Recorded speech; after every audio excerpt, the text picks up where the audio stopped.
Welcome back to the 127 Fit podcast. Today's guest is a YouTube creator, storyteller, and entrepreneur. Today's guest is Adrian Ritchie. Adrian, I want to welcome you to the 127 Fit podcast. Thank you. I'm excited to be here. For sure. So Adrian, we're just going to jump right into things. I've got 4 questions I like to ask all my guests just to kind of get the conversational ball rolling, so to speak. The first question that I have for you is, how do you start your day? Do you have a specific morning routine or morning ritual you like to stick to on most mornings? I do. As of 2020, it's one of my big focuses, one of my big goals for this year. And so that routine is waking up at 6 a.m. with no snooze. Okay. That was a big learning curve. I think I didn't realize how much I snoozed, but I just wanted to be more efficient. A lot of my goals are around efficiency. So 6 a.m. wake up, have a little bit of breakfast, and then run for about a half hour.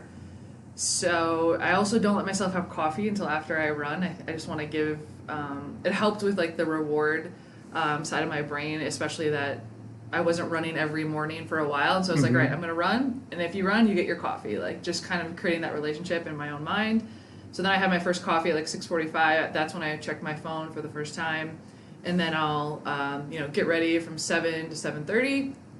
And then I don't leave for work for my day job until about 8:40. And so I have an hour there to kind of like, play with, whether it be post a thumbnail or write or start to edit or to think about my next video. I allow myself an hour. So sometimes it's really productive and sometimes maybe it's just more brainstorming or relaxing or kind of preparing for my day. But so far that's been working really well. And then I'm at my job by 9 a.m. And so I've had about almost a month of that. And it's going pretty well. Yeah. Now, what was kind of like the impetus for you to kind of like construct this morning routine and kind of like start waking up at 6 a.m. without, hitting that snooze button? What was kind of that impetus behind that? I think it's my personal and my business goals. I just I found myself snoozing. I found myself just kind of losing time, or I'd come home from work and just be extra tired. I was trying to make my days longer, really. And then coupled with that is this book that I'm currently reading called The 5 a.m. Club. I'm not quite in the 5 a.m. Club yet, but I'm at least in the 6 a.m. Club. And so I'm really focusing on that. And there's just so much research that proves you can be your most creative in the early morning. When for so long I was like the night owl, and I kind of like labeled myself as that. And I still love that time because I can be an introvert and I can be alone and I can be creative then too. But now I'm just kind of finding that I can also be an introvert in the morning and I can have a peaceful day or start to my day, get me on the right track. And so I think that combo kind of made me realize that I wanted to make some changes or just really experiment. I was experimenting for my morning routine a long time, couple months, and then now this is the one that is really sticking. Okay, cool. Now I just want to touch on the movement that you do there in the morning with the running. Like, how important or how vital is that kind of like that movement, that running for you to kind of jumpstart or kickstart that day? It's very important. It's a way for me to kind of check in with myself and stay centered and be proud of myself. And, it's a lot of like good self-talk, and to do something and be that accomplished before 7 a.m. is a really good feeling. Your heart rate's already been up, you got a sweat on, and you come back and drinking that first sip of coffee is just like, wow, okay, I feel ready for this day. For sure. No matter how hard this day may be or easy or how hard yesterday was, like I'm still here and I'm still doing it. And I think I'm just doing myself a favor to create a habit like that. So the mental, like all of those hormones that are going on inside of you when you can get your sweat on early in the day, I think has just been really rewarding. And then the rest of the day is just, you just feel that more equipped for any challenge that comes your way. You just feel more equipped. For sure. And I like to use the word momentum, right? Like if you can get your momentum built in the morning, that's just going to carry throughout the day. And I say this a lot, and I really believe it, is how you start your day is how you're going to end your day. Like you said, if it's quote-unquote a good day or quote-unquote a bad day or whatever all of that is in between, at least you've accomplished some things right away to make yourself or set yourself up for some sort of success. Absolutely. Right? And to that point, even so, because I've fallen in love with the 6 a.m. routine, I find myself, as nighttime comes, maybe I'm not drinking wine every Yep. single night, or I'm not drinking as much, or I'm not going out, and I'm just like, I'm protecting that routine because it brings me so much fulfillment. Yeah. And so my nighttime is a little more intentional as well. And so it just, Awesome. it's that momentum, like you say, it continues. For sure. As soon as you start one routine, yeah. Beautiful. All right. So you already kind of mentioned the 5 a.m. Club, a book that you're currently reading. The next question, favorite book or book that you like to gift often. If you want to maybe talk a little bit more about the 5 a.m. Club, or if there is maybe a specific book outside of that one that you like to gift often, or you found a great value in a specific book, feel free to share. Sure. So 5 a.m. Club, I'm not quite finished yet, but it's definitely changing my perspective. The other one I would say is Stillness is the Key by Ryan Holiday. He's just super intellectual and has spent so much time researching stillness, and he's researched humankind from all the way back to the 1800s, even more so, like when we were really becoming civilized, and what stillness meant then and what it means now, and that it's not something that can just be found all the time. You kind of just have to you have to turn things off in order to find stillness. It's not something you go and search for and all of a sudden you're just gonna it's gonna hit you in the face. It's something that you have to kind of find within yourself. And so I think it's just a really cool perspective to apply to all aspects of my life, and so I listened to that one pretty quickly on an audiobook, and I would recommend that if it's something you're feeling overwhelmed, or you're feeling like that hustle culture that we're in today.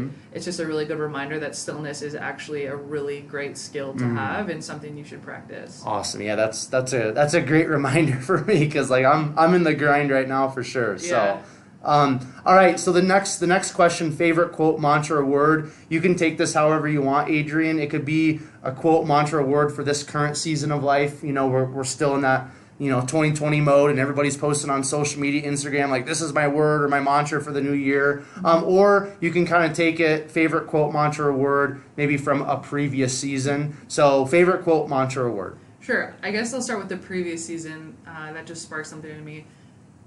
All we have is now is something I have actually tattooed on my arm, but it's I got it right after I took a trip 2 years ago.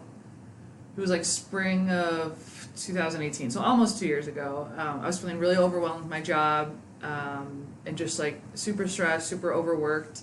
And my best friend of all time is just a massive traveler, and she's just like a free spirit, and she just goes, she saves up money. As soon as she has enough, she travels, and then she comes back and she saves up money. Right now she's living in Australia for an indefinite period of time, but she just happened to be, usually she texts me every few 6 months or so, and was like, I'm going on a trip, you in? And I just said no and no and no over again, because maybe I couldn't afford it, or I just couldn't take time off, because she goes for like months at a time, like I mentioned. But this time it just like paired up with this really stressful time in my work life, and so I was like, yes, let's do it. And so we went to Sri Lanka. We spent like 10 days together there, and after that trip, I got all we have is now, because truly we do. And I was just so caught up in the stress of work and meetings and presentations that it's like, wait a second, like, is this really all that matters? And so I just was like, told my boss, I'm like, I gotta go. Just like, please give me a week or so. I'll be back.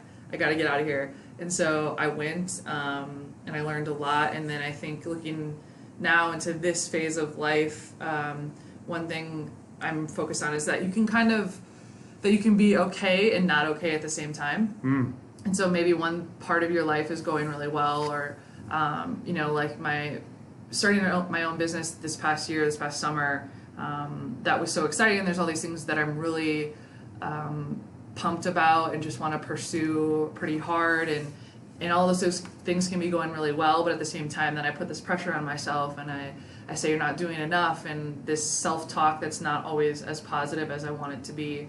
And so I'm just trying to reframe that mindset and say, you can go for these things and you can have these big goals, and it's okay if right now in this moment you don't feel okay and you feel stressed and you just break down and you're a little bit anxious. And so I'm just trying to say, like, because you feel those anxious moments does not mean the big picture is now falling apart. You're having a little spell, if you will, of these feelings. Maybe you don't feel okay right now, but you are okay, and things will pass. Yeah, I like that. That's good. That's hitting me right where it needs to hit me too. So, all right, good stuff, Adrian. So, the last question I have for you is favorite or most listened to podcast. Sometimes my guests, don't listen to a podcast a lot. So if you don't, maybe there's like somebody that you listen to on YouTube or follow on Instagram. Mm-hmm. Again, kind of however you want to take that, but favorite or most listened to podcast. My most listened to podcast right now is called Work Life with Adam Grant. Okay. He's an organizational psychologist and has just a cool perspective, and he spent so much time. His job is to study behavior in different organizations, corporations, and so I relate to that a lot because I am in the corporate world, and I can draw parallels with like the more entrepreneur lifestyle as well, and it's just really interesting to hear about learning styles and how your weaknesses can be your strengths, and how the misfits of the working world actually should be treated, in a different way, or not how you always think. So he's really fun to listen to. I'm almost running out of his podcast, but he's been great. He has more coming out in 2020. And then I think Gary Vee is just someone I am inspired by on all platforms, which he's on every single one, of course. That's part of his, whole thing. But so I listen to him, watch him on YouTube now that he's doing like this weekly V thing. Yeah, I saw that. Yeah. I'm definitely inspired by that format, and he's just a hustler, but cares about relationships, and is just kind of someone that I look up to. Cool. For sure, yeah. Awesome. Very cool. All right, so we're going to kind of take a step into your backstory. So if you don't mind sharing with myself and the listeners, Adrian, kind of like where did you grow up? What were the younger years like? I know that you played college basketball and professional basketball, so I'm sure sports was probably a big part of that upbringing. But yeah, if you don't mind just talking about like where you grew up, siblings, kind of like that home environment, the athletics, extracurricular activities, and then kind of once we get up to high school, we'll kind of move on from there. Okay, great. So I grew up in De Pere, Wisconsin. It's a little outside of Green Bay, so I'm a huge Packer fan. Last week still stings a little bit. Yeah, I bet. I can't talk about it yet, too soon. But yeah, we grew up. I had two sisters in the middle of three, and grew up with just kind of your ideal childhood, very centered around sports. Two loving parents, and we traveled a lot. Every summer we take like RV trips or camping trips, and really had a great time growing up, especially in a small town. It was like 25,000, so there's definitely smaller towns. Not super diverse, which I didn't really realize until later on. I grew up in a town of 5,000 in Iowa, so I got you. You get it, yeah. But I still felt, like it was exactly what I would want any childhood to be. And then freshman year of high school, my parents told us that they were getting divorced. And so that was like my introduction to adversity. And I was like, what do you mean? I thought our family was perfect. No friends that I knew of had divorced parents. And so it's kind of like this thing that it's just like, oh, well, your life's over now. Or like this family isn't going to ever be the same. Which sure, maybe not in that exact way, but my parents never got to a place where it was ugly, and they were really good teammates in parenting us, and it continued that way. So my mom moved out, and they never were like, on Thursdays you got to be here for dinner and then pack up and go to your dad's house. It was just like, here is where we live. You can come and go as you please. And I think it's also where I got an intro to just being more of an adult, even as a young, 15-year-old. Yeah. Just to be able to communicate and say, okay, this time I'm going to this house or that house, and I'll be at home at this time. And so as soon as I got over that huge obstacle in life, which really, looking back, is not a big deal at all, but it was something that I did not see coming. None of us did. And but we got through it, and then the rest of my high school, again, just really focused on sports, basketball being the main sport. Woke up at 6 a.m.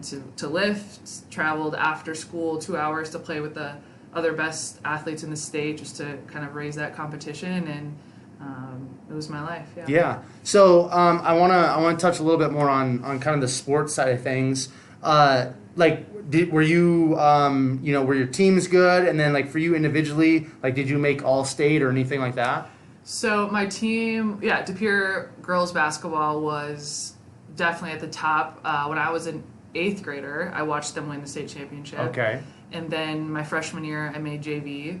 And then and we went like undefeated, had the best record De Pere JV's ever had, which whatever. I don't know. It's JV, right? Yeah, exactly. But there were like 4 freshmen who moved up, and we were just, because our whole life we were kind of like the traveling team, but we were always all from the same school, which a lot of times you bring in for every school the best players. Right. But we could compete with those all-star teams coming from the same school. We just had a good class, and so then sophomore year I made varsity, and we were really good.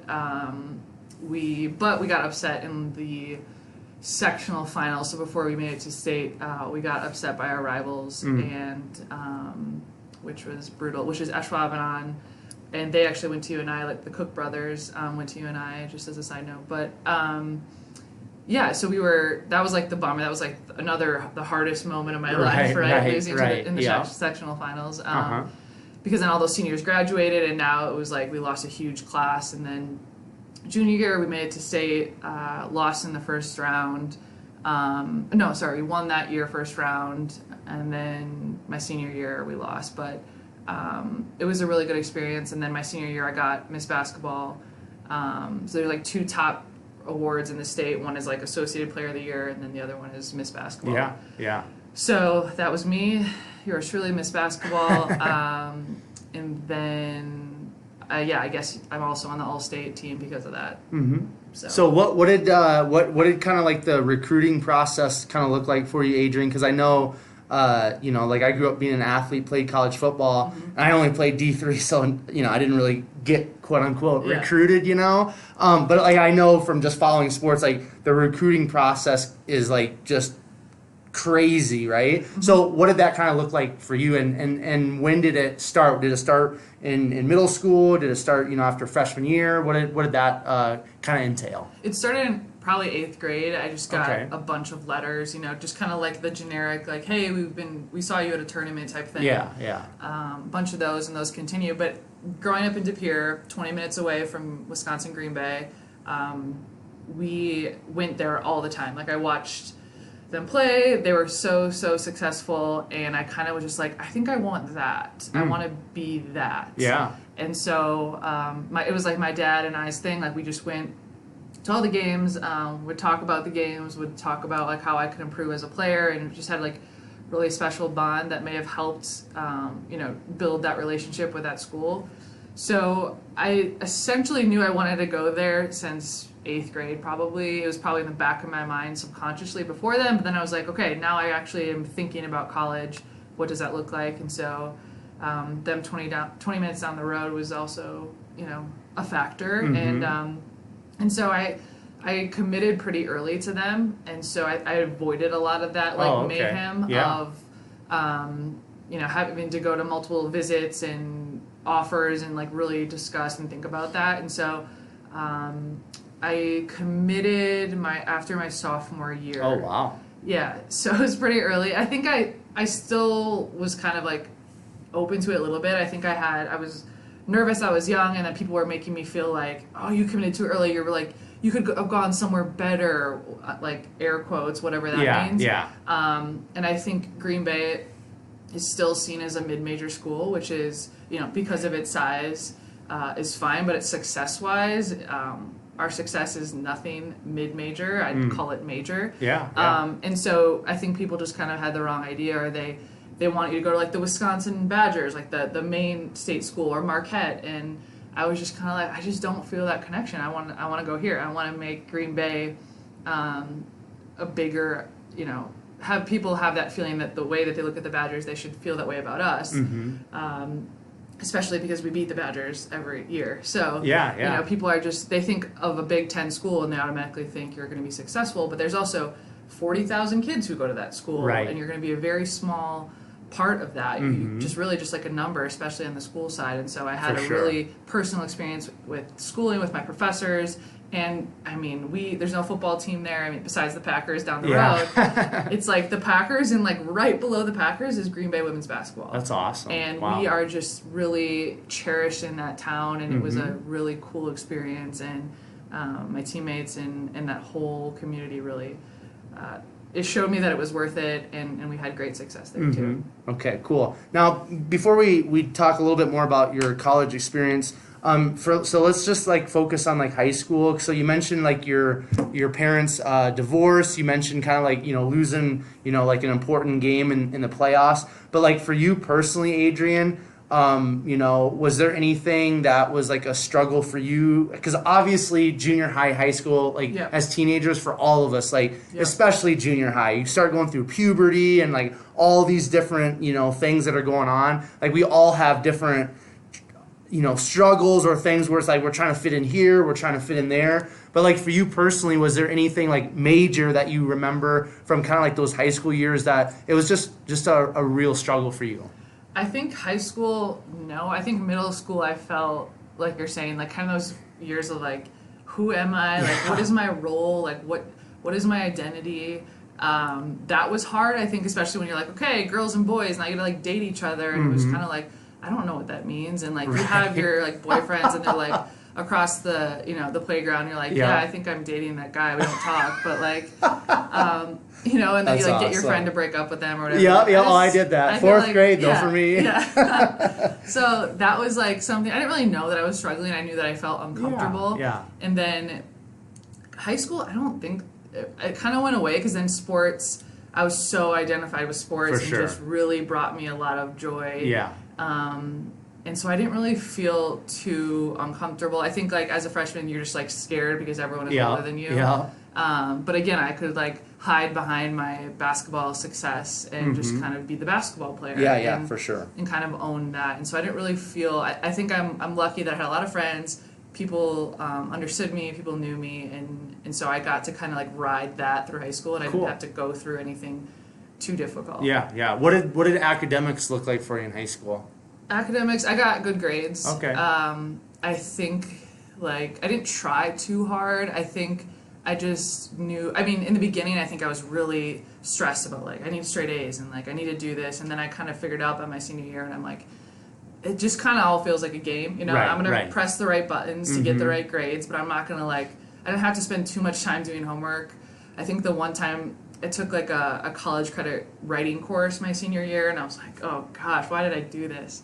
And so I had to write a lot, I had to read a lot for that, but I don't really recall any other times where I was like stressed about school. Cool. All right, so you touched on your college experience just a little bit, but I would love to just, you know, have you unpack that a little bit more. So kind of like, you know, obviously basketball was a big part of your college experience, and, you know, basically the reason why you chose the school that you went to, University of Wisconsin in Green Bay, right? Is that correct? Yep. So let's just focus kind of on basketball then. So what did your freshman year look like? Did you start right away? What was that freshman experience like? Yeah, freshman year was tough. I was immediately the weakest, skinniest girl on the team, right? Like you go from like the top to the bottom with a matter of months.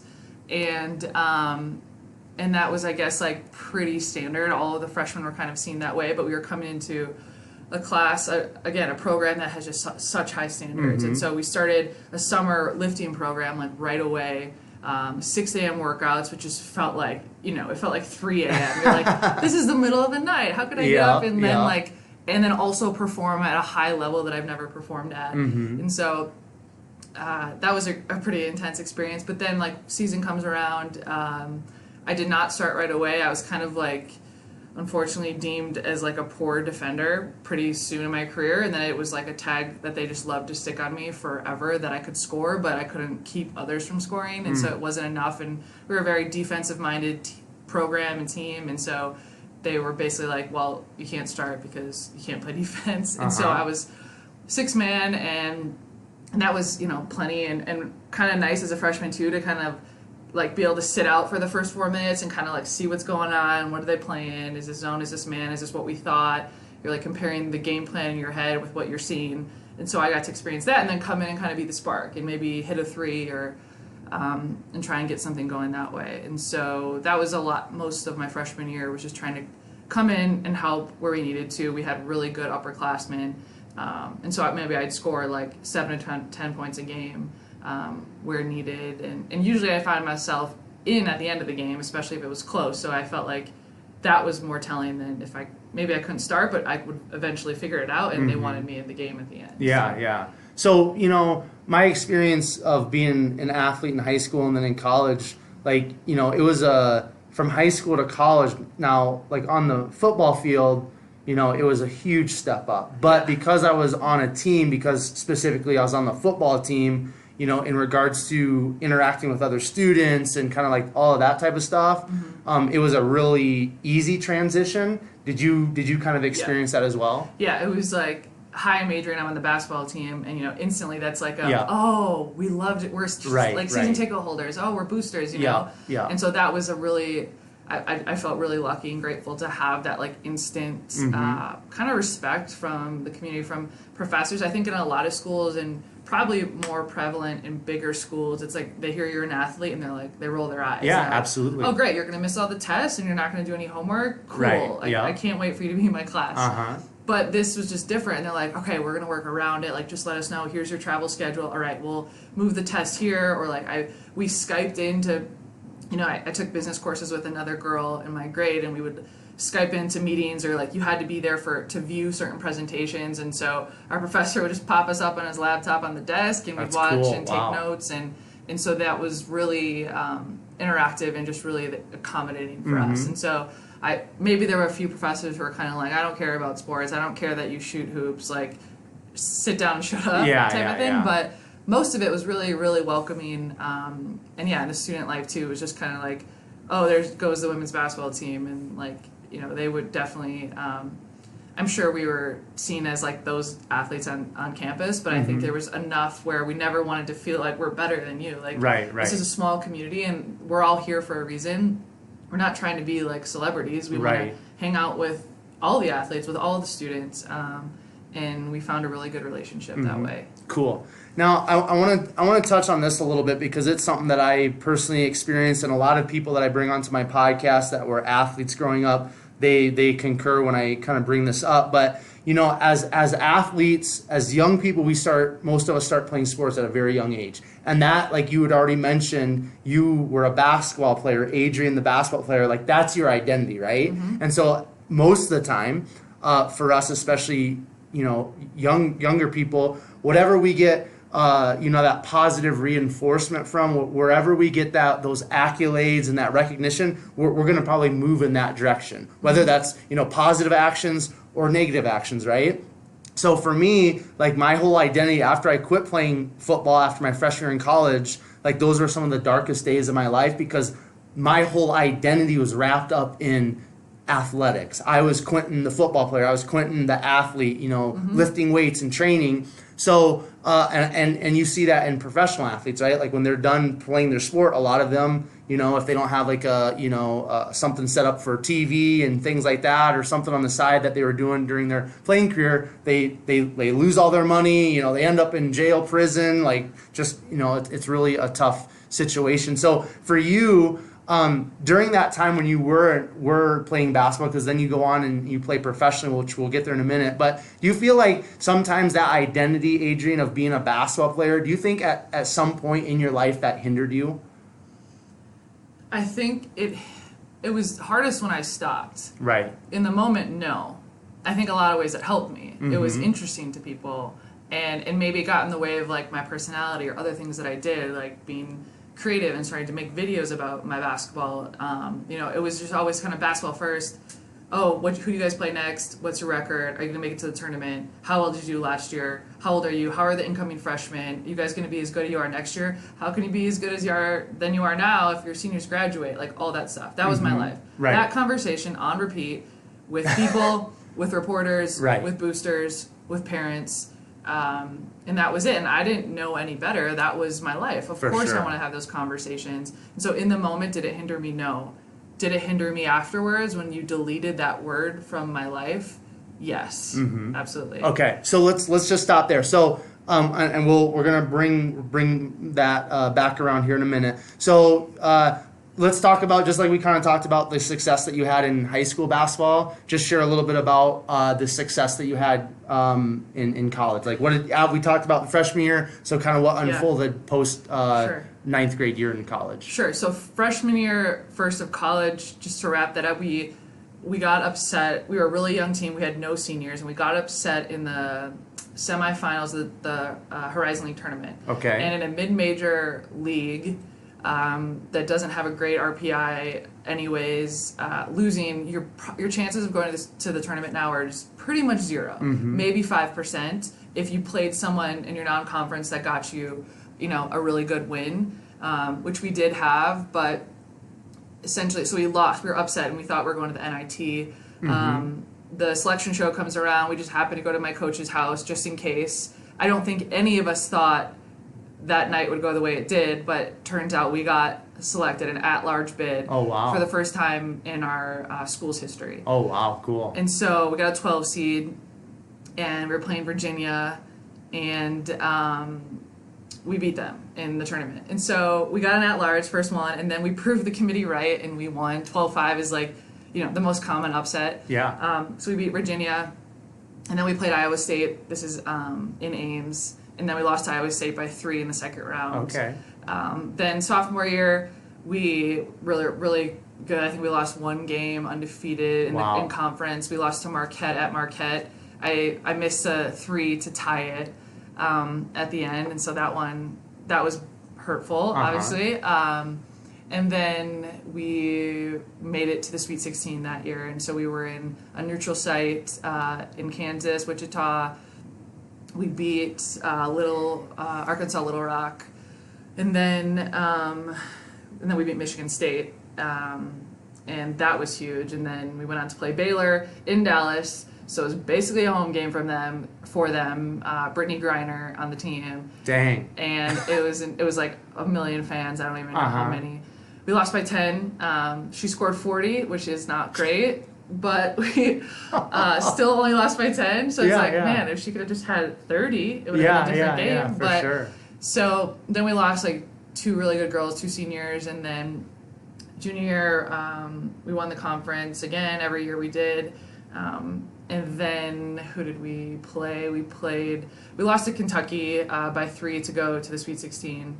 Again, and that one was really tough because on the other side there was like a mid-major who had upset someone, and if we could have beat Kentucky, we could have played another like mid-major we could have matched up really well with, which ultimately could have been Elite 8. Yeah, so I missed a 3 to tie that one as well at the end, and we were down like 17 at half, and we came back and scratched our way back, and we actually played again in Ames for that one. This is probably getting really boring. I don't know if anyone cares about that. No, it's okay. It's all good. No, it's part of your story. Yeah, about all these games. But then we played, before Kentucky, we played Iowa State in Ames. And so we got to kind of like all those girls who were there 2 years ago who lost to Iowa State to go to the Sweet 16. We came back and we just like crushed them. Sweet. Awesome. We were up by like 20 at half, and we were just like shooting lights out. And so that was really fun. And they had some really cool things to say about us, especially in that like packed arena. They have a really good women's following too. So then we played Kentucky, fastest team I've ever played. I'd say they were better than Baylor. Just so quick. Even when you scored, like you were just sprinting your butt back to try and get ready and play defense. So we ended up coming back. Like I said, we lost by 3. Then my senior year, we got, like a 10 seed, I think. We played at LSU, and we lost. So that was the first time I ever lost the first round in the NCAA tournament. It was my senior year, and that stung pretty hard. Yeah, I felt like as a senior, as our class, like we should have led our team to that first round win, and we just couldn't do it. LSU, of course, got a home game, and that's just like how the women's tournament works. They want to sell tickets, they want to look good on TV, and so they give these teams a home game where it's just like not fair. It's not fair at all. So men don't have to do that. They all play on neutral courts, and we have to go down to LSU. They get a home game, and it's just really tough. So I think that's it.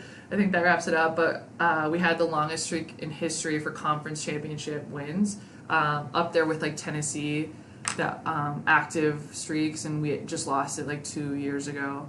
But we got to 20 conference championships in a row. Wow. That's that's pretty legit. Yeah. Now, like, just again, kind of touch on we did for high school. Where were like kind of like the personal accolades and like your own personal accomplishments during college? Yeah, there was like I think my sophomore year I was like second league all team. Junior year was first league, and then my senior year was first league, and I got all defensive team. Which was kind of like a huge like, yeah, for sure. Hey, what's up, freshman Adrian? Like you did it. Like you were like the non-defender, and I think I really struggled with that. It was almost like I was like shamed into feeling that way, and then I was just like always had this asterisk on me that like if only she could play defense. It's like, all right guys, can we stop talking about that now? Right. I'm a junior now, I'm a senior, Yeah. like I can play defense. Right. And so to get all defensive team my senior year was like a big thing for me personally. That's awesome. And then I think I got like MVP of the tournament my senior year too. Cool. But yeah, that's pretty much it. Yeah. All right.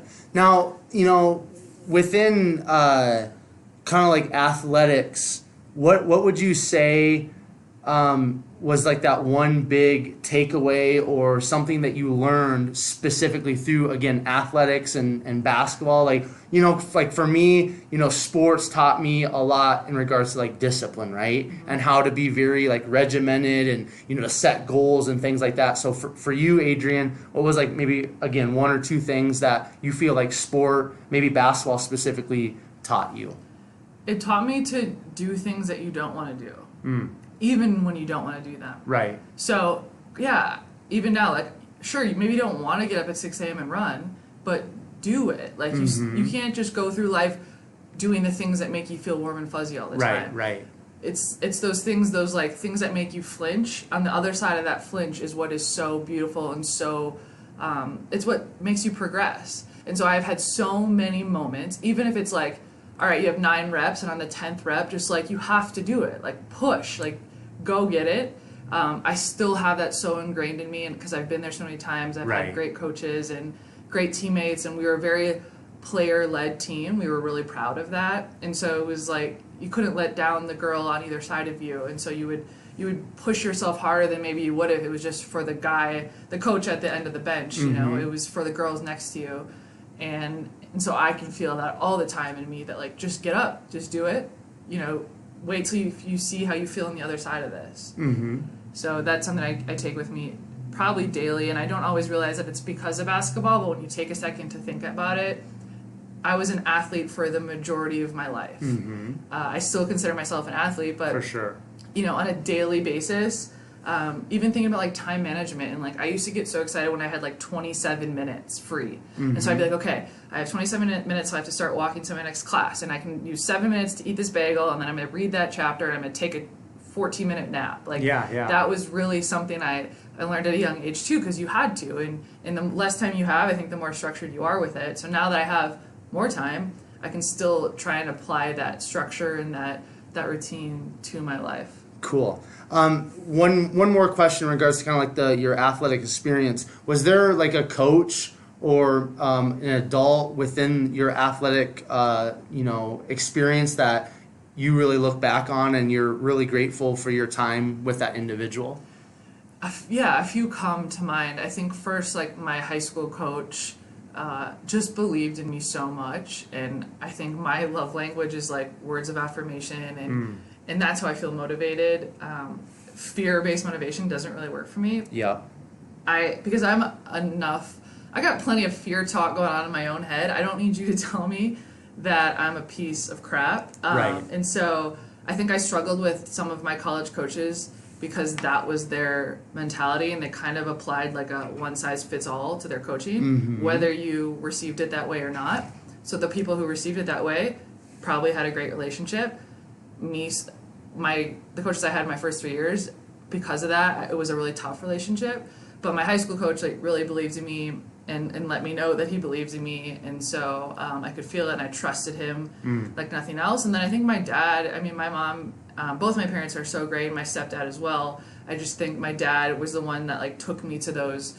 We drove 2 hours in a car. He would do whatever it took to try and like get me in the right position, paid money for me to compete with these other girls 2 hours away from my house to help me get better and prepare for college. And so that was like another way to show me love, was like his commitment and the literal miles we drove together and recapping and thinking about the future. And so, and then my senior year head coach was really great in college too. And he believed in me, and he kind of just like let me be me, where previously, like I mentioned, they just we were very fundamental and very strict on this is what you do, and every player does this thing, and if I press a button, I don't care who you are, you should pivot this way, you should shoot this way, which worked, and we were obviously very successful. But then to get on my senior year, it just kind of felt like I could exhale, and he was just like, you guys clearly know what you're doing here. I'm just gonna like come in and just try and be a part of this and like support you best I can. Go get your senior year and make it how you want. Yeah. And so he had a pretty positive impact on me too. Awesome, cool. All right, so let's touch on your professional basketball experience. So kind of like what was that process? Because again, most of the time, most of us athletes, when we're done playing college sports, like that's the end. But you had the opportunity to play professionally. So maybe just talk about kind of your mindset and maybe some of those experiences of your senior year of thinking like, am I going to get to play pro basketball? Because I know the female side of things is a lot different than the male side. Yep. So just touch on that and Sure. kind of where your mind was at and some of those opportunities that maybe presented themselves. Yeah, so my mind, probably my whole college career, I was like, I'm going to play overseas. I'm going to play overseas because I had seen girls in this program do that over and over again. So I knew it was possible. It wasn't like this brand new thing. And so I wanted to do that. And didn't really matter where. I just was like, I want to be a professional. And then my senior year came around, and I did technically enter the draft, the WNBA draft. But again, like you kind of alluded to it, it's like there's I think there's 10 teams now, or maybe 12. They just added like Dallas and a few others, or that they moved them around. But it's like 10 teams, and there's 13 spots, and you have hundreds and hundreds and hundreds of girls coming out of college basketball at all levels. Even D2 and D3 are very skilled players. Yeah. And they're all trying to find, there's like, I'm not exaggerating when there's maybe like 10 spots open, right? Wow. So you gotta hope someone retires, you gotta hope someone is hurt or went on IR or something like that. So you have 10 teams, 13 girls on a team. Where are we all gonna go? All these girls from college, we can't make that. You gotta be like top 1%, 6'3" shooter who's also happens to be, really physical and can post up. Yeah. That's not me. Right. I'm 5'11" and I can shoot, and I'm fast enough, but I'm not going to be the fastest. And so that just wasn't possible. It was like fun to fill out the WNBA draft stuff, and I'm like, whatever, we'll see. But it didn't happen. It's just like so, and my stats like weren't there either. It's like we were such a well-rounded senior class that we all were very similar stat-wise. And then, so that aside, then it's like, okay, basically after college, you don't get drafted. You go talk to you find an agent. That agent goes to work, talks to all their connections, and then started making phone calls. And then we decided on England. They were one of the first to contact me. I didn't really have a ton contact me again because it's so stat-based. It's like every overseas team only gets 2 Americans on their team, and so if you're one of those 2 Americans, you have to deliver, you have to score. They're paying you for points. Right. And so a lot of times if you don't have, I don't know, I averaged my senior year maybe 15 points. It wasn't like nothing, but they have to be sure that they're spending their money the right way, just like any business, right? Of course. And so I started with England. It was like a lower, it was the best league in that country, and we got to travel a little bit to Wales, to Scotland and other places. But just like England compared to Germany, compared to like these other leagues, Spain, it's lower than that. But it's like you kind of got to get in, and then you can start to dive around. And then I had entrance from like Germany for my middle of the year to my next year. One of my teammates actually was playing in Germany, and she was like telling her coach like you should bring her over. But ultimately, I spent the first year in England. It was really tough because it was kind of the first time I was away from home. It was like that. I always say it's like going to your first sleepover, and you're like, oh my gosh, what is happening? Like your body just like tenses up, and you're like, right. As a 22-year-old, you like don't remember what that feeling's like because I went to school 20 minutes from my house. Exactly, yeah. And so it was just like, what is happening?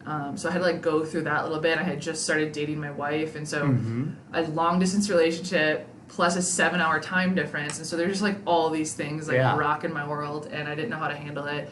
But I stuck it out, and it was a huge learning experience, and just living in a different country was pretty fun. So how long did you end up playing professional basketball? 1 season. Okay. After that season, I came back, and I was just like, I was so tired. Yeah. I didn't decide immediately when I got back.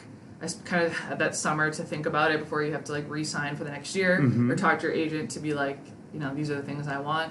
And so I just got back, and I came back from England. I went to Green Bay to like get all my stuff, and then I bought a one-way ticket to Denver because I was like, I'm coming to date my wife in person. She's my girlfriend at the time. Yeah. Moved into like a 300 square foot apartment, and I was just like living with her and trying to find my identity. And okay, so toying with the idea of like, who am I if I'm not a basketball player, or maybe I should just go back. And you have those like fleeting moments of like you're romanticizing it in your head, what it's like overseas, and you could do all these things, and it sounds great, but I was just really tired.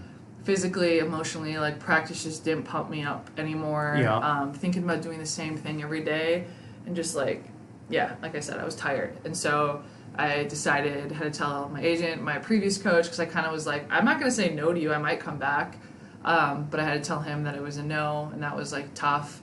Because I'm a naturally loyal person, and we lost the finals there, so like I wanted to come back and like, we're gonna win the finals, it's gonna be like the storybook ending, and then I'll retire and all that. But I was like, I just can't do it. I'm done. I want to date my girlfriend, and I want to have like a 9-to-5 job, and just be a person, not realizing yet what all the challenges that would come with that, and trying to figure out who I was.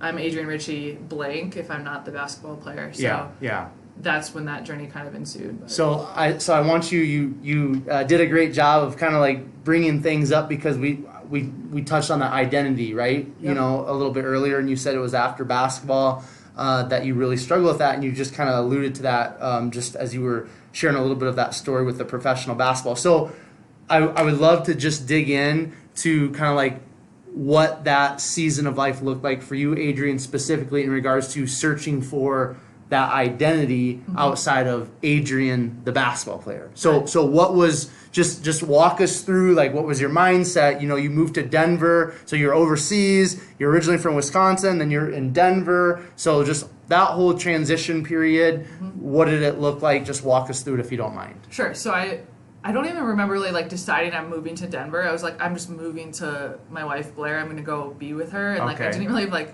tell my family or anything. I'm just like, I'm going. Like, I flew with 2 suitcases to a new city to live there, and I was just like, I'm doing this. Like, it didn't really feel scary. It felt right. Okay, cool. And so that was great. But then I got there, and it was like, okay, so now what? I'm just like chilling. Like, she's a PE teacher, and so she went to work, and I just like hung out, trying to figure it out before I really realized that I was quitting basketball, and then I stopped. And then I was like, okay, now what? So like, you're searching online, like, what am I going to be? But wait, maybe I should enjoy this time off. Like, I might not ever get months off at a time ever again. Yeah, right. And so just kind of like hang out as long as, I can financially do that. And then as I was kind of figuring that out, I got a call from my dad, and he told me that he needed heart surgery. And that was like a big shock too. I was like, what do you mean? Like, are you okay? Like, what is going to happen? And so that was... I moved to Denver May of 2014, and then August of 2014 was when he had his surgery. And so luckily, because I didn't have a job, I got to go home and kind of be there for a month. And my siblings, my younger sister was kind of like in a free period too from college, and my older sister was still in the area, and so we all got to like be with him in our home, the house that we grew up in, to like take care of him and be there for him. So it's just kind of great how life works out that way sometimes, right? Absolutely. Like, even if what if I was overseas already, a million miles away, or if I had a job that I was brand new in this job and I couldn't take off vacation except for a day. So it just happened to work out. So that was like a really good family bonding moment. He was, everything was fine, and he's healing, and he's great now. And then, so then I go back to Denver, and it's just kind of like, what now? And I basically just like threw up my stuff on like Career Builder or something in some of those sites, and waited. And then because like we've talked about, right, your whole life is basketball. Like, this is who I am, and you're like getting a business degree, and that's kind of like in the background. You're like, okay, I'll choose marketing, and that's gonna be my specialty. I have a minor in communications, great, but like, what does that even mean? Exactly. Like, okay, all I had, like I mentioned, my sights were on professional basketball. I want to be a pro. And then it's like, then what? Like, we just didn't spend a lot of time talking about that. School was very important to our team and to everything. Like, we got, top 5 GPA in the country. Like, we were a smart team, but it was still like, what are you going to do with that when you're done? Right. So I got you, then I didn't really know how much I loved media. I had tried to basically make a bunch of like montage videos and travel videos, which were kind of vlogs back before I knew what vlogging was or anyone had really defined it. And so I knew that I liked that, and I knew that I liked the camera and I liked to edit stuff, but I didn't really realize how that could be something that I could make money from. So anyways, yeah, I got a few recruiters reach out to me. It was like, hey, do you want to be this like contract worker for NBC Universal? You know, here's like this support position. So I interviewed. I probably had no business at that interview, or I didn't have a ton of experience, but because of my freelance work, we did some wedding videos, my sister and I, and so I knew how to like transcode files and codecs and audio specs and all this stuff. So I could throw that in my resume, and I think that was enough, combined with my passionate interview speech that I probably gave that just said like, I want to do this, just like trust me, like I'm gonna work hard for you, like let me come in here. So I got the job, and I was just supporting the software that managed all the media for NBC Universal, owned and acquired content, and that was November 2014. And I've been with NBC Universal ever since. So cool. It turned out that it was the right choice. Yeah. All right, so let's touch on you know, you've mentioned your wife, right? Yep. And we talked about way back in the beginning of our conversation, almost an hour ago, you know, like when you're younger, you're middle school, and you see like the boy that you think you're dating way over there or whatever. Yeah. So, you know, I want you to talk about kind of like that experience that you've had in regards to realizing that, first of all, like I'm attracted to females, right? And then like just that experience of working through, I mean, I can't speak on any of that for myself personally, right? But like just from what I've heard, there's a lot of, you know, conditioned thoughts and beliefs that we get from childhood, right? Mm-hmm. Especially, I believe, even more when you grew up in the Midwest. Because I don't know if you grew up in maybe going to church or in some sort of religion, but that was my experience, and that's a lot of our experiences in the Midwest, kind of the Bible Belt. And so you're conditioned to believe certain things, you're conditioned to think a certain way, you hear certain words thrown around in a derogatory manner, right, as you're growing up. So just explain and share, if you don't mind, Adrian, kind of like what your experience has been in terms of finding out you're attracted to females, and then just like, you know, falling in love with the woman that you're married to now. Yeah. So where do I begin? I'll say yes. I grew up in the Midwest. We didn't go to church, but we were pretty open-minded. Like when I came out, I had a pretty great coming out story. My parents were both like, "Yep, let's go. I'm in," and that was like, you know, really exciting. But so I mentioned middle school and high school. Middle school was hard just for like average middle school reasons. I didn't know that I was gay. High school, I didn't know that I was gay, and so it wasn't like I didn't have to spend all these years in the closet, really, or like hearing people say that things were gay in a negative way. Right. I mean, I definitely heard that, and I hope I never said that, but you know, I didn't have all of this pain built up inside of me that I feel really lucky. For sure. Because it was just ignorance was bliss at the time. And so as I'm like navigating, really, you could probably go back and point, like the reason you felt uncomfortable was because you were trying to date a boy and you didn't really know your roles, right? Like there's such strict roles, like the boy opens the door and the girl does it, and she's just like the pretty one who just like, whatever, you hold hands and like you're just there because the boy takes care of you. And so there's all these like underlying things you see in movies that you hear, that you've seen. Like I had never seen a gay person, like until I didn't have a gay friend until after I came out. Maybe I was like 20 years old, 19. And so all of those things, I think that's why I felt uncomfortable dating boys, because I'm like, I want to be a leader too. Like, why do I have to follow you? Whatever.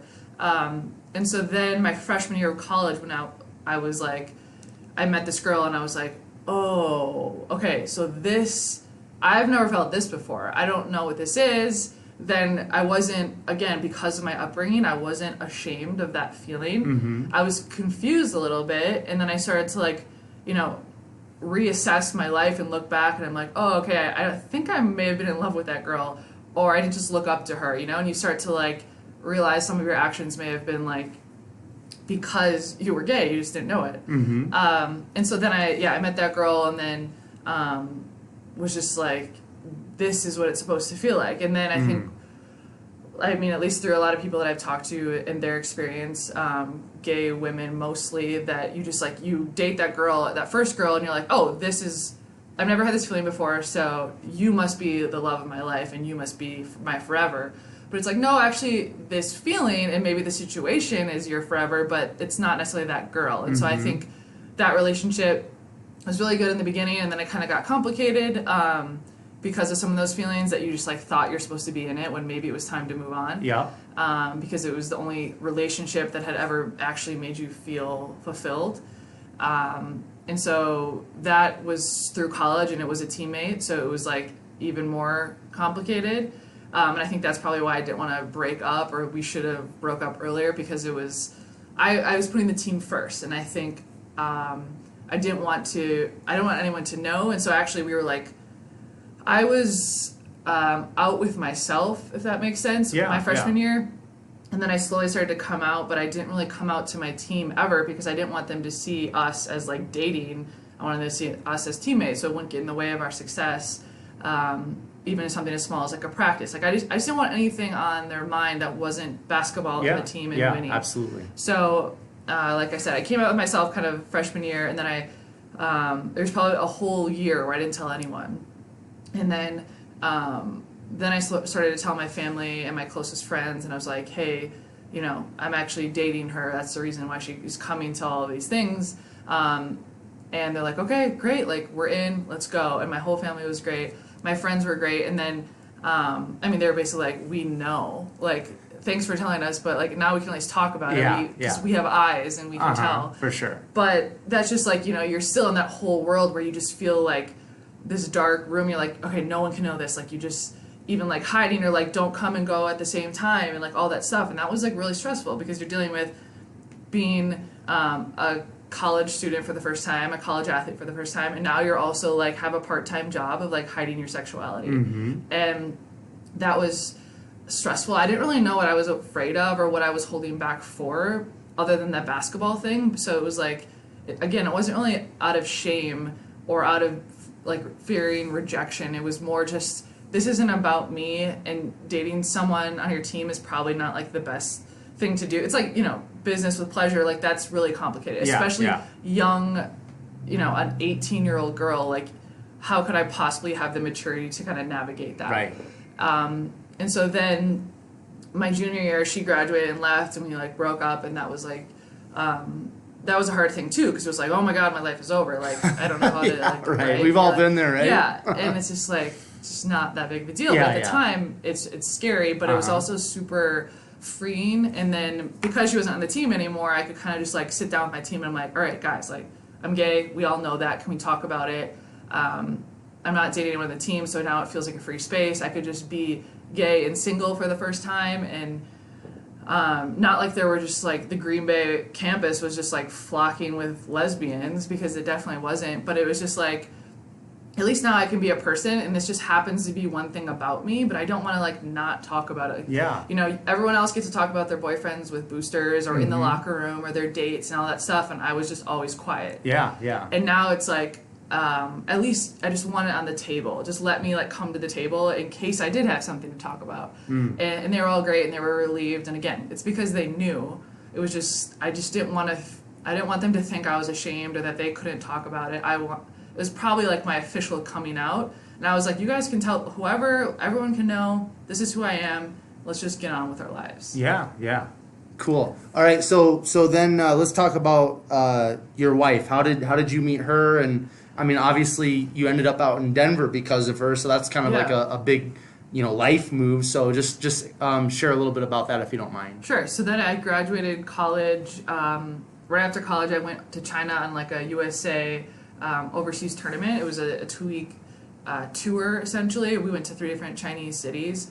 And there were like 9, I think there was 10 of us total on the team.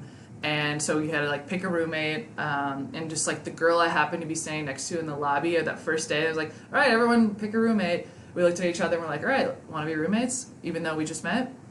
And so we're like, okay, we're roommates. We got really close. And just, again, that was like my first gay friend. It was even funny because in the beginning we didn't even like tell each other we were gay. Like that was still the world we were in. It was like we couldn't like lead with that, or like you couldn't just be like, are we the same? Like, do you get me? You know, it was like we had to give it a week to kind of like slowly tell these stories and like these late night conversations, and just like seeing that we're like so similar, and we're like, wait, are you? And then we're like, okay, we're gay, let's just talk about it. Yeah. And then there are like 2 others on the team too, so like finally, you know, you're a million miles away from your family, a 12-hour time difference, like you just talked constantly and had all these great moments. Being around gay women for the first time in my life as a 22-year-old. And so, anyways, my roommate ended up being my wife's really good friend. Oh, okay. And so I went to go visit her in Iowa and just like hang out with her again, just trying to like, I'm just trying to be around gay people and like hang out and try and figure out more about myself. And then Blair had just happened to move to Denver, like as like weeks before I went to visit in Iowa. And my friend Jay was just kind of like, oh man, you should have just really, I wish you could have met my friend Blair. You guys have like the same sense of humor. You would have really hit it off. And then it was just like, oh shoot. Because I had already signed my contract to go overseas. I knew I wasn't trying to like acquire a long distance girlfriend. Right. But they kind of just like insisted. And then I went back a second time to visit, and they ended up texting Blair from my phone and just like started a conversation somehow. And then like, you know, kid you not, like that was it. Cool. As soon as we started texting, we were basically dating, and then the rest is history, and that was 6.5 years ago. Okay, cool. So how did you know, working through like just, you know, like how does like, you know, because like there's all kinds of different laws, right, in regards to like same-sex marriage and all that different stuff, right? Mm-hmm. So how have you guys been able to like work through that, navigate that? I know, like, you know, being out here in Colorado and Denver, it's a completely different atmosphere in regards to being open to all types of different people of you know, their sexuality and color and all that, as opposed to maybe like back, you know, home. Although Iowa is definitely it's changing pretty rapidly itself, but. How have you guys been able to navigate maybe through some of the negativity or some of the, you know, the stuff that's maybe not quite as open to people, you know, that are in a relationship with somebody of the same sex? Yeah, that's a great question. I think I feel very safe in Denver. Yeah. And everybody should, because like I tell people all the time, not to interrupt you, but I tell people all the time, Adrian, like when I'm having different discussions with people and they get very like, they get very like kind of like narrow-minded in a certain way, and I'm like, okay, time out. You have to realize that like here in Denver and most of Colorado overall, like we're in a bubble. Mm-hmm. Like we're in a very unique bubble in regards to openness and receiving people, and that's not how it is though in all parts of the United States. Again, like I'm from Iowa. That's where I was born, raised, spent most of my life in the Midwest before moving out here almost 3 years ago. Like it's completely different. Yeah. So like just people understand like we are in a bubble, and there is like this safety like in Denver and most of Colorado overall. So I just want to kind of like, you know, add on to that, like that is a real thing. Yes. Because not everybody that's going to listen to this like will really understand how good we have it out here with a very open view. Yep. No pun intended. Yeah, right? So, absolutely. Yeah. And I think like especially as like a white male, like you saying that is really important, because a lot of white men, it's not their fault. They just happen to be white. Like they can't help that, but they navigate the world, and the world sees them that way and treats them that way. So now they just have, you know, a little less attention drawn to them on a daily basis, right? So Denver feels safe to me. I think maybe once we got kind of called like a derogatory term on the sidewalk holding hands. And actually outside the Rockies game last year, there were like some scary people with those big signs that list everything that's wrong in the world, and homosexuals is on there. And we were holding hands and like walked in front of them, and usually they just like, you know, shout out loud into space, but this time they like made eye contact and like narrowed in on us, and it was like pretty alarming. It's like, I know these people exist, but like we walked away and we just kind of like, I started crying, and I was just like, oh wow, okay, wasn't ready for that. I thought I was at a Rockies game. And then all of a sudden it's just kind of like, I always call it armor. Like my wife and I, queer people, people of color, like we have to, minorities of any kind have to wear armor that maybe a white man doesn't, right? But to that point, I still have a lot less armor than many people, right? Like I'm straight passing. Yeah. Like if I take off this flat brim hat and I put on a little girlier shirt, whatever, you know, girly means to people, but I can easily turn into a straight girl. Yeah. If I have to, if I feel unsafe, I can navigate that place. And I'm white and I get a lot of privilege because of how I look. So I think that ties to, like, let's say if I'm going to like a trip to the mountains or even driving back to the Midwest, which we've done a few times. If we stop in Nebraska, if we stop in these scarier, smaller towns, you know, the first thing I do when I get out of the car is like, okay, how gay do I look? I'm going to go into this gas station. Has this person ever seen a gay person? Like, I'm assuming, like, a lot of times I probably don't give the person the benefit of the doubt because I'm just preparing for the worst. Yeah, right. And so it doesn't mean that they're not going to love us or, you know, look at us the same way they would anyone. It's not, you can't just like assume that about people. But I think through my experience, I can tell when someone is confused by me. In the same way when I go back to Green Bay, I mean, people know me there enough, but like, I mean, there's also thousands of people who don't. Right. And so if I walk in and I'm like wearing men's clothes, which happen just to also be called clothes, like I walk into a store and people are just like confused. Or if I'm in the men's section of a store, you know, all of those looks that you get, you just kind of like got to put your armor on and you're just like, don't pay attention. Like, it's fine. I get to shop here too. Whatever, I'm shopping for my boyfriend. Carry on with your life, you know? Yeah. And so it's just like, all those things are just things you notice as someone who's gay or as someone who just like looks different and people look at you. But I think I've gotten better the older that I get, just to kind of like stay centered within me and not worry so much. But there's still times like if your bucket's empty or you're tired and then you're just like, I just really wish you wouldn't look at me right now. That's tough. But again, I'm very straight passing and I can navigate things if I have to. I just won't hold my wife's hand if I don't feel safe. And so, you know, we navigate it best we can. We're lucky. I feel proud that we're in a state, for the most part, that is blue. Like I said, if you get to the outskirts, things can be a little bit different, but that we can be legally married. You know, 5 years ago, that wasn't the case. And so we're really lucky, and we just do our best. Does you know, you brought up the word, this armor that you kind of, you know, have to put on or keep on at certain times when you're walking through life. Does that ever get burdensome or tiresome? Yes.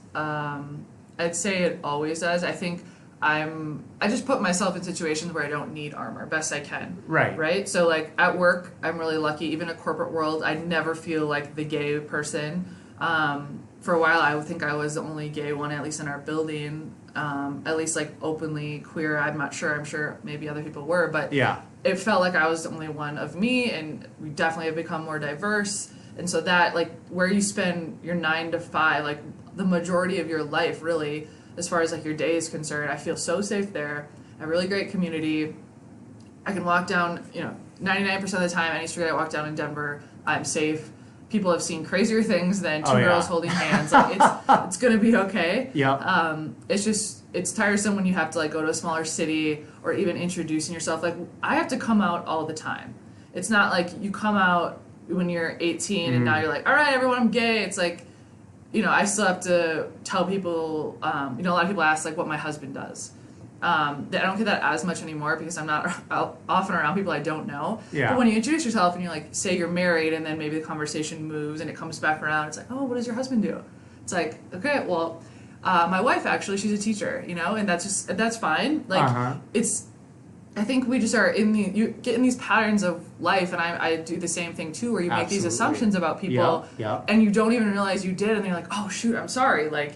Even people that I think are straight in my office could easily be gay. For sure. And, you know, so it's, who am I to just, like, label people? And I don't think anyone's doing it out of, you know, ill intention. It's just, you just kind of naturally have these patterns in your behavior, and your experience has led you that way, that you might accidentally label someone that's not correct. And I I don't take offense to it, obviously, unless you're going to be rude about it. Right. Just like, no problem. Actually, my spouse happens to be a woman, and this is what she does. And then you just kind of, again, that's also about representation and just not making that person feel uncomfortable, but just like, next time, I bet they're going to question how they ask that, or like, what does your partner do? You know, and kind of leave it open, and then that other person can say he or she does this, and just kind of being a more inclusive world in general, I think is something really good to practice. Yeah. And I like that, because I what you just said in regards to like what does your spouse do or what does your partner do? Yeah. That it's kind of like open ended, right? So it allows them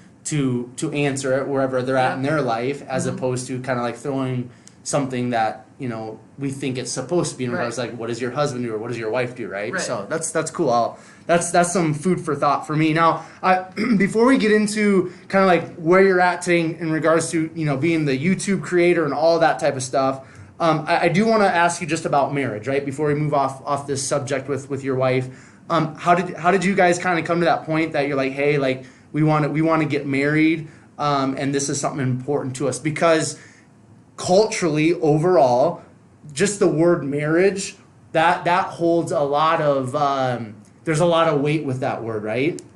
And there's a lot of conditioned beliefs and thoughts towards marriage, and even like in our culture overall, like marriage is kind of like people just like they move in with somebody, and you know they're quote unquote partners, but marriage is just like, from my point of view and like, you know, where I'm at, like marriage is something that's very important to me, and it's like a sacred thing, right?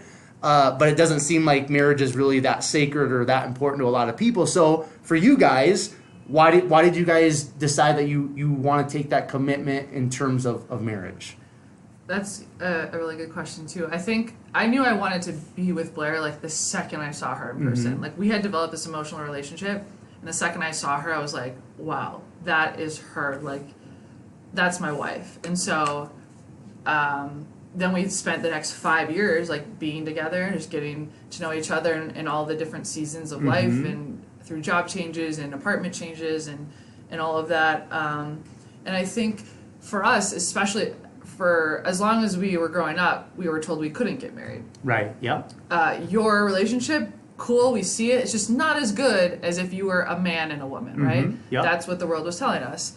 And not to say like we're just like sticking it to the man, like we're gonna get married to kind of combat that thought, but it was a right. It was like something that could validate how we felt, validate us even to the world.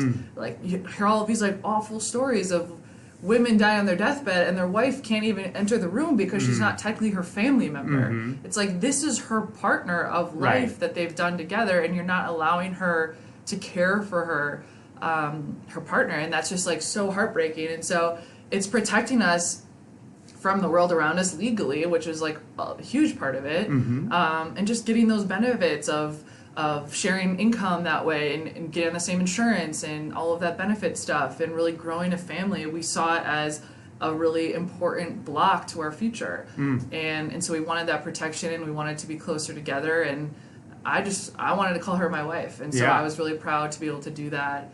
And it was kind of a no-brainer for us. Well, what was that?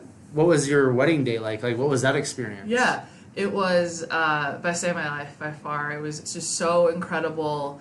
We really didn't have any expectations. We're like pretty low-maintenance people. We found this barn out in Rifle, Colorado, which is like in the middle of nowhere. This family just built this awesome barn on their farm and property, right on outlooking a reservoir. It was like unreal, and like these grass fields, and we got married in the middle of grass field, and then we just like walked down this path to the party, and it was the best thing in the world. But that whole weekend were all of the people that we loved the most coming there to hang out with us and to kind of honor us and our love, and it was just, nothing will ever be that special, really. In that same exact sense, right? Because they're all coming there for you. How often can you get all the people in your different walks of life in the same room? That's just such a special, magical feeling. And so it was the best day. We had so much fun, and there was so much love and no pressure, expectation, or it wasn't about the dress or the place or the food. It was about us and the people. And it was a blast. Cool.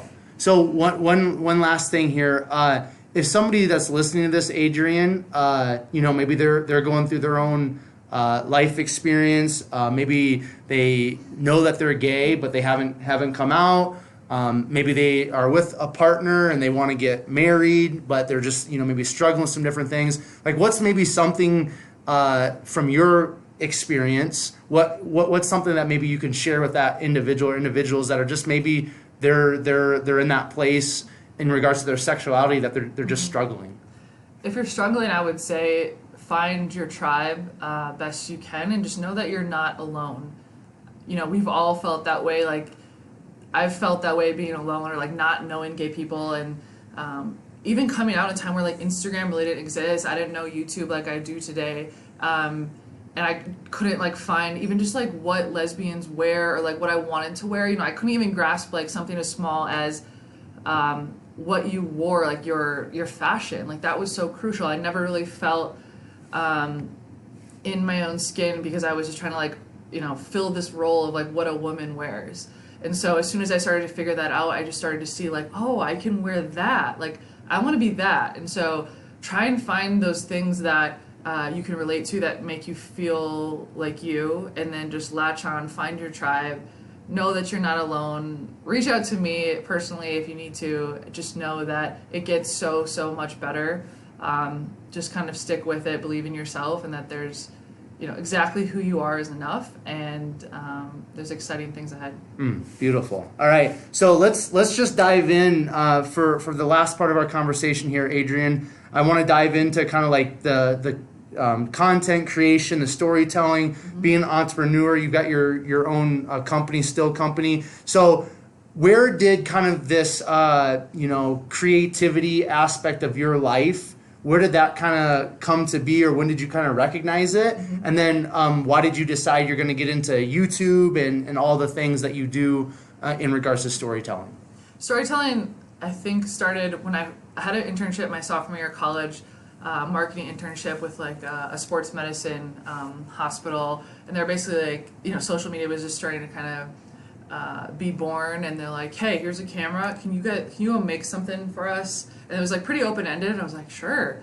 And so I just figured it out. I brought iMovie up. I taught myself how to use it, and I was just like, fell in love with it. And then I took that and I brought it back to my basketball team. Like, I bought my own camera, and I just started making videos about road trips or just like about the season montage. Like, I've made about 1,000 montages in my life. Like, if you go back to the beginning of my YouTube channel, that's even where it started, because as soon as basketball ended, then I just started making montages about my life, and I just had to put them somewhere. I wanted to feel that creative outlet, because my day job really is not creative at all. It's pretty technical. And so I was like, how can I just like still have that feeling? It was a little harder to find the characters and the subject, because the basketball team is so easy. It's like, we went on this trip, and then we won a game, and then, or we had this season, and this was our record, and it was like a very obvious story there. But then it's just like, okay, now you're just like a person in the world. Where's the story? Where's the start? Where's the end? And so, like I said, montages are a really way to avoid story, because you can just throw a bunch of footage together with some music. And so it's taken me a long time to understand or to figure out what story means to me, and how I can portray that, and how I can bring people along with me. But that's really how it started. Montages, basketball montages on our website turned into me making personal montages. I was like, I'm gonna make one a month. So I think it was like 2015 maybe, I made one video a month, and I thought that was like so much content. I was like, wow, is that gonna be stressful? Can I make one video a month? And so I made like January, February, every single month, and just like titled it that, I think. Super creative. And then that's how I started. And then I was like, started to consume YouTube more. And then I was like, oh, I should try that, or I should add some talking to the camera. Like, that was a big thing, to like feel comfortable enough and not awkward enough to talk to a camera, which I had done a lot, because when you're a basketball player, you're on TV, or like the reporters are asking you questions, like you've seen yourself on camera. Now it just has to be like you're talking on camera, and you're also having to be holding the camera. Yeah. Or you're not really sure what your message is. And so from there, it's just kind of like it's picked up, and I'm just trying to stay consistent and stick with it and learn best I can. What's kind of your what's kind of like what's the your point, or like what's your kind of like your focus or goal behind like using YouTube to storytell? my goal is like I don't want to be just like a YouTuber, right? Like I want to use YouTube as a tool to showcase other things I'm doing in my life. Just like you'd watch like an episode, maybe like a reality TV show episode about people that you enjoy, and just watching them kind of go through their life. Like that's how I kind of view YouTube. I think in the beginning I was like, I'm a YouTuber and I just want to be a YouTuber, but it's like, what does that really mean? Right, right. I'm a creator, I'm a business owner who happens to make videos for YouTube. I had a really good conversation with another YouTuber, Cody Warner, about this, that, that's just like, yes, I technically am a YouTuber because I have YouTube videos, but that's not the main event. That's not like the end goal. I want to make a company, and then I'm going to show you how I'm making that company through YouTube. Like that's how you have kind of an inside look into it. And so whether it be just like even representation, again, showing myself and my wife on camera, and our family and our life, that like this is a normal thing. Like that's something I never had when I was little. Like I often think about queer youth in their bedrooms in Mississippi or wherever. They're scared, or they're realizing that they're gay, and they don't understand if they can have a normal life, in air quotes, or like how could I ever have a family or kids or whatever it is. I want them to be able to see that they can, that like there's gay people out on the streets walking around, and they have jobs, and they have healthy families and careers, and they can do things too. Right. And that's something I never knew. I didn't know that. I mean, I definitely thought about like in the beginning, could I ever get married? Could I ever have kids? Could I have a family? Because I never really had something to look at and be like, oh yes, I can. No worries. All of those issues are cleared because I can see that it's true. Yeah. I think about that a lot, and so I also want YouTube to be just representation of a life that maybe someone is struggling with, isn't sure is possible. How important, and we kind of brought this up, or I brought it up earlier, the word authenticity, but how important in storytelling, in content creation, in social media overall, how important is, that piece of authenticity? I think it's your driving factor. It's what you have to lead with. And oftentimes I find it like it's really easy to tell when someone's inauthentic, or in it for maybe like the wrong reasons, or in it just to become famous on YouTube or whatever. I often like leave things in, or sometimes I'll just leave things in. Like if I mix up my words, I'm talking to the camera, I won't like edit that part out. I'll just show you that I screwed up, and then I'll show you me trying to correct it and just starting over. Because it's like I don't know what I'm doing. I'm winging every second of this. Right. So I want to be authentic, and to tie that back to like my business, I want to be really vulnerable there too, and kind of show them my journey, and that like I had a tough time with a supplier, and that like maybe this first hat didn't work so well, or I priced it wrong, or the website broke, or whatever it is, and just showing them that like you don't just like start as like Gary V business owner. You start as like you're stumbling, right? I'm like not even sure I'm walking yet. I'm like crawling and kind of stumbling. Yeah. And you're just figuring it out. But like how else can you start, or how else can you be something unless you're willing to kind of trip and fall a little bit? That's powerful. So I think authenticity is the way you do that, and you just show people like, hey, I'm not trying to tell you I know more than you. I'm just trying to tell you that I'm trying to figure it out. Right.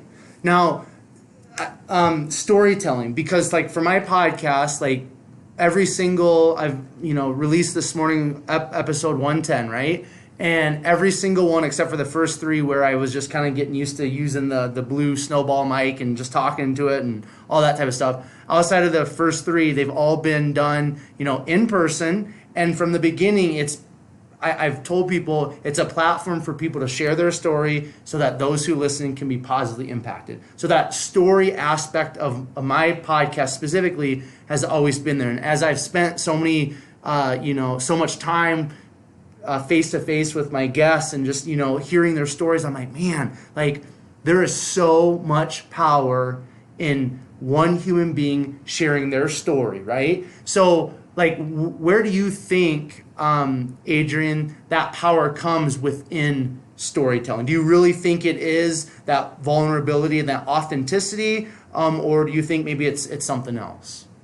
I think it is vulnerability. It's about sharing the good and the bad. It's about, I am no like more important or less important than anyone else. Right, whether you have a YouTube channel or you don't, or you have a business or you don't, or a podcast, we are all really related in our like human pursuit of life, right? For sure. Yeah. And we're all just trying to do our best, whatever makes you feel good, like find that and you can continue it. If no one ever knows about the things that make you happy, and maybe it's like you're a farmer and you just like love that so much, or you're just like a bus driver and you like love it and you get joy out of like being with other people, whatever it is, that is what is most important. Don't do things because you think other people will think it's cool or because you get to post about it. Mine just happens to be like a somewhat public domain, but I think as people, as humans, we're all navigating this as best we can, and that's our story. That's what we each have to communicate and understand. And so when we can kind of look in each other's lane and put ourselves in each other's shoes and hear each other from where they came from and where they've gotten to, and the things that they've experienced along the way, like that is the life experience. And I think we just get so caught up in all the other crap surrounding it, you forget that we're just alike. Especially, I don't want to get into politics right now, but it's like those are such like the diversification of two different points of view. Like, is people just focus on the wrong things, I think, and they get so caught up in the hoopla of it all that like you just don't realize that we're just so similar. And because maybe my job is in this career or this industry and yours is over there, we might vote for a different person, but really like we have to just like combat each other so hard for that one fact. Like, we're both just trying to provide for ourselves and be happy and do the best we can. Why do we let all of these like variables get in the way, right? Yeah. Do you think as a human being, do you think it's our duty to share our story on some level? Now, like, not everybody's going to be on Instagram. Not everybody's going to be on YouTube, right? But because of social media, we have a greater opportunity and possibility to share our story. But do you think it's our duty as human beings to share our stories? I think our duty, like in your personal circles, I think it's important to be open, to be vulnerable, and to be honest. And so even if you share your story with 3 people your entire life, yes, I think that's important. For sure. And just to like really be okay and be open and not be one way in public, even in your inner circle, and then go home and have these different thoughts. Like, obviously there's mental illness that we can't help, and there's things that weigh us down, of course. I think ultimately, though, in an ideal world, you would at least have a safe pocket that you can share your stories and you can share your mistakes and things you wish you would have done differently within your own story. If you happen to be in a place with a larger audience, I think that's where the word duty might come in, because it's more of like not an obligation, but I think I feel proud that I could try again to be someone in front of people that maybe they hadn't seen before, right? And just trying to like represent something a different flavor that hasn't been online for hundreds, or I mean, the internet hasn't been around for hundreds of years, but like, that food chain where like, it doesn't just have to be like a white man at the top all the time. Like, I'm also a comedian entrepreneur and I can also do these things, and so can you. And so I think that's the part where I feel like it's like maybe a job of mine to help bring other people along. And I think that's why I love Gary Vee so much, because he's like, just do it. Like, if you want to do it, do it. I'm not any more important than you are. I just happen to be out here doing it. Maybe my personality allows me to do it a little easier, but it doesn't mean that we all can't do it. So I think it just depends the circle that you're in, the circle that you want to be in, and you don't owe anyone an explanation of who you are. And I think just as long as you're open and honest with yourself first, and then a few people, I think it just like raises your own happiness. For sure. Very well put. And just for everybody that's listening, I just want to encourage you to share your story. Just like Adrian said, maybe it's just with your inner circle, your close friends, but like my consciousness has been so opened and expanded so much just through the opportunity I've had to sit in front of all these people that have been on my podcast and hear them share their story. And like, there is so much power in your story. It doesn't matter how successful you think you are or you aren't, or whatever you think all that stuff is, wherever you're at in your life, if you would be willing to share your story with other people, you're going to be able to positively impact other individuals. So I just want to encourage everybody that's listening, whether it's through Instagram, through YouTube, through close friends, however you do it, just be open and be willing to share your story, no matter how much fear, anxiety, whatever all that is. Just share your story. Put yourself out there, because your story might radically change somebody else's life.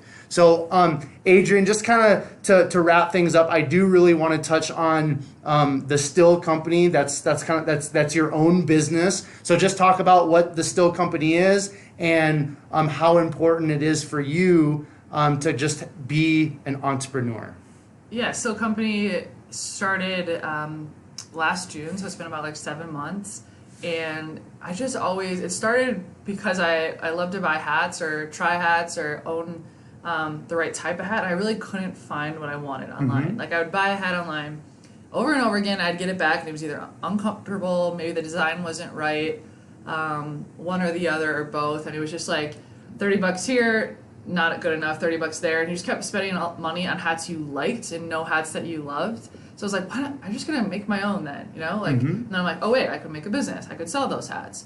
And for a long time, it was like part of my 5-year plan. And then talking to my wife and talking to one of my YouTube friends in New York, I was out there for an event and she's like, what do you mean 5 years? Like, just do it now. It should be 5 months. Yeah. I was like, oh, dang. All right. Challenge accepted. So pretty much to the day 5 months later, I had launched my website and was selling hats. And I honestly just love it for that project that it is. I don't have a lot of pressure on it. Similar to YouTube, I can, design a website and just do all of these things that I don't get to do in my real day job and have this autonomy over it and, package everything up myself. Like I do everything myself, write notes to every customer and ship it right from my home office, which is the second bedroom in our house. And it's just a really rewarding experience. And we're going to continue to grow. Right now it's, we have 2 beanies for sale, and then we're working on, my goal is 3 hats this year, and then I'm also probably going to sprinkle in some other clothing as a little teaser there. Nothing official yet, but I'm excited. It's just a really fun way to express myself. And again, if nothing else, I'm at least going to make clothes that I want to wear.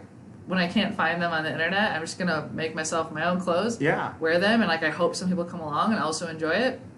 And so far it's been really fun. What's the meaning, or what's the kind of the what's the meaning behind Still? Well, I was thinking I think it's like the hardest startup cost is like the name, right? Like the whole branding is always tough. There's a lot of pressure on it, and so I wrote down all these words on a piece of paper, like things that mean something to me, and like peace and passion and keep going and all these things, and Still kept popping up, and I just really liked Still. And then my first idea was I wanted the 2 words that could kind of be opposites of each other, but also flow together and kind of like a natural positive conflict, if you will. And so I would like keep and going, right? Like everyone says keep going, and I kind of like that because keep could mean stay, and keep could mean like calm, and then go is obviously not stagnant and dynamic. And so I liked Still, and I was trying to I was throwing other words with it. What could go with still persist, still go, whatever. And then one of my friends was like, what about just Still Company? And I was like, that's it. And so I hung on to that and started to kind of, prove that concept in different images and logos. My sister made the logo. She's a designer, and Still, even within itself, can mean a lot. Still can mean persist, right? Like you're going to still continue. It can also mean, calm and pause. And so I find a lot of peace in it.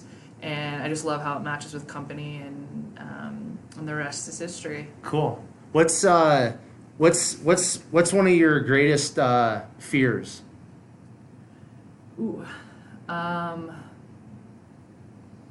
think being stagnant, being the same person I am today as I was a year ago. Yeah. And not learning enough, or being someone big, or being that person that I dream of, right? Like I have all these things ahead of me that I want to do and be, and I think something that would terrify me is that a year from now I'm in the same place. And so that's what drives me and pushes me every day. I know that's kind of like a vague answer, but it's like I'm just going to sell more hats so that my company can be further. I'm going to produce more content so maybe I can grow a bigger audience. And I'm going to work harder in my day job so I can get that promotion. Whatever it is, I just don't want to be in the same place now as I am even 6 months from now. Yeah, I'm right with you. It's not a vague answer because, like, if somebody asked me that, I'd be like, my biggest fear is that I'd waste my life, right? Like, yes. I just don't want to, again, stagnant's a perfect word. I don't want to be stagnant. I don't want to be where I am today, in next month. Like, I want to be progressing. I want to be moving forward. So that's awesome. So just talking about, and this is, I've got this question and one more, and then we'll wrap it up. But in terms of, like you just mentioned, you got these big goals, kind of these big dreams or whatever. Let's just put it like at 2 years, 2 or 3 years. Where do you kind of want to be with the Still brand, the Still company, and just maybe just you and your wife personally? A couple years from now, I think Still company, I would love to be really intertwined in Denver small business world. Mm-hmm. So if that means maybe I have a few partnerships with like a brewery, and you see my hat in a brewery, and I can just get it in front of more people, or a coffee shop. I just came from a meeting talking about some more business opportunities there, and so I'm hoping that I can just be more of a present brand and help other, especially female entrepreneurs, kind of get after it and help each other out. And community over competition is really something that I believe in, and so I hope 2, 3 years from now I'm more of a well-known brand, even in Denver alone. I think that would be so fun. And then personally in my life with my wife, we're ready to start a family here pretty soon, and so I will definitely have a child in the next 2 or 3 years. Cool. So that's exciting, and just continue to be happy, do things that we love, and take trips and be there for each other, I think is what really pumps us up, and we're just going to continue that way. Cool. So the last question that I have for you, Adrian, is what sets your soul on fire? Connection and creation. I didn't even plan that, but that sounded good. Yeah, that's good. That's some good branding right there, right? Oh, yeah. I think some of my favorite moments in life are you're the last ones at a bar, and you're having these awesome conversations with people who are so like-minded, and just they also feel like they're on fire, and you're just kind of feeding off each other. I think those are some of the most powerful moments. And then so that connection could be with like-minded professional people, but obviously with my personal life, my family and my wife, there's just no better moments. And then the creation is like today I'm vlogging this, and I'm just gonna be some of the most exciting parts of my day, or the creation process, is loading up the footage onto my computer and kind of trying to figure out what the story was. Many times you go out and you have a story in mind and you have to try and fit the footage to it, but sometimes a vlog is a really freeing way to just see what did I get, and the story will come after the fact. And so I think that definitely lights me up. And then hitting that publish button, man, on YouTube, there's nothing like it. Yeah. I like hitting the publish button on Podbean to release an episode. Yeah, it gets me going. Yeah, so, absolutely. Cool. Awesome. That's beautiful. So if somebody wants to follow along with your YouTube, follow along with you and Blair, what you guys got going on, all that type of stuff, find out more about the Still company, all the things, where can people follow along and find out more? You can find me on all social media at Adrian M. Ritchie, and then my YouTube channel is Adrian Ritchie. Still company is at We Are Still Co. And then our website is wearestillcompany.com. You can take a look there. We have 2 beanies for sale. And that will be where all the new content hits. And so, yeah, I'm excited for what's next. Come check me out. And I'll be vlogging this experience too. So trying a new, different style of vlog. So we'll see how it goes. Cool. So I just want to thank you, Adrian, for just your realness, your authenticity, just your willingness to share your story, and I really appreciate the opportunity to connect with you today. And I've actually, just as you're sharing some things about the Still company, there's some people within my network. Once we turn off the mic, I'm gonna introduce you to, just because I know whenever you're starting kind of at the bottom or trying to build something in regards to a brand or business, it's connections are everything, right? So and just building that network. So thank you so much for sharing your story, for the authenticity, the realness. it's greatly appreciated. I appreciate that. This was really a fun conversation, and look forward to whatever's next. For sure. Cool. So 127 Fit podcast listeners, I just want to thank you once again for your listening ears. They're greatly appreciated. I appreciate you hanging out with Adrian and myself today on the 127 Fit podcast. If you would like to find out more about the guests that I'm bringing onto the podcast or myself personally, you can find all of that information on Instagram at 127fit. Facebook is at Quentin Vars. LinkedIn is at Quentin Vars. If you guys would do a huge favor and please leave a 5-star rating and review and also subscribe to the podcast, that would be cool. And I cannot emphasize it enough. If you guys would, some of you I know have been listening for a long time, and you haven't gone specifically into iTunes. If you're listening to it through iTunes or the Apple Podcast app, you have not yet left that written review. If you guys would just please, as soon as you're done listening to this episode, go and do that. That just helps in the algorithm in regards to iTunes and Apple Podcasts for more people to be able to find the podcast. The more people that find it and listen to it, then the more people are going to be positively impacted. So please, I know I say this, in wrapping up every episode, and some of you have heard it 1,000 times, but you haven't done it yet. So please go at least leave that written review. That is greatly appreciated.